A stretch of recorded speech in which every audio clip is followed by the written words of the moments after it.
Jerome Davis of the United States in 2. Tomasz Czubak of Poland in 3. Alejandro Cárdenas of Mexico in 4.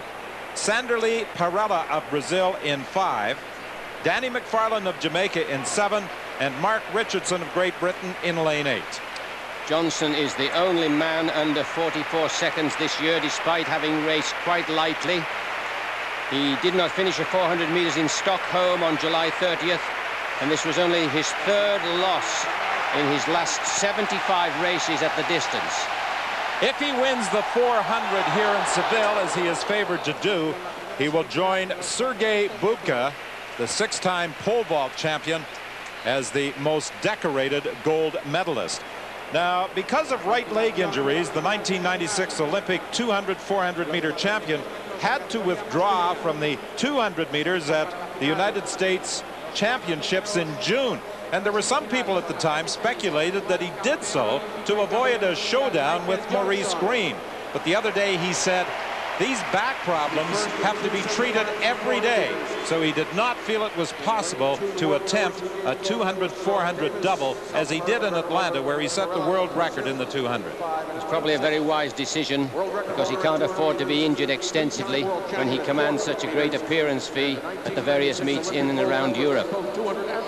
He's making his final preparations. We'll see him move smoothly into that first turn, glide down the back straight, almost imperceptibly increase his work rate as he comes into the 3rd 100, and then come up the finishing straight looking quite majestic and checking where the opposition are. The first 4 go through to the final. Michael Johnson in 93, winning in Stuttgart. In 95, in Gothenburg, his best time in winning a gold medal, 43.39, and then he won in Athens in a clocking of 44.12. So he is attempting a 4th consecutive world 400 meter championship. Johnson has a much more upright running style than his competitors, and he will take it out quickly if he follows past performance for about 300 meters and then coast over the final 100. And Michael Johnson, as usual, out of the blocks very quickly. He has already made up the stagger on Danny McFarlane, running in lane 7 to his right. On the inside, Cárdenas of Mexico moving smoothly, but the upright running style of Michael Johnson leading the way into the top of the turn, 200 meters remaining. Mark Richardson of Great Britain moving quite well through the turn, but it is Johnson in control of the race. He and Richardson are out in front.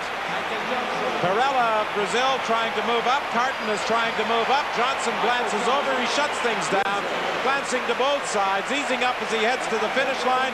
The battle for 2nd, 3rd, and 4th, and it is going to be Cárdenas, Parrela, and Richardson, and the time is 43.95.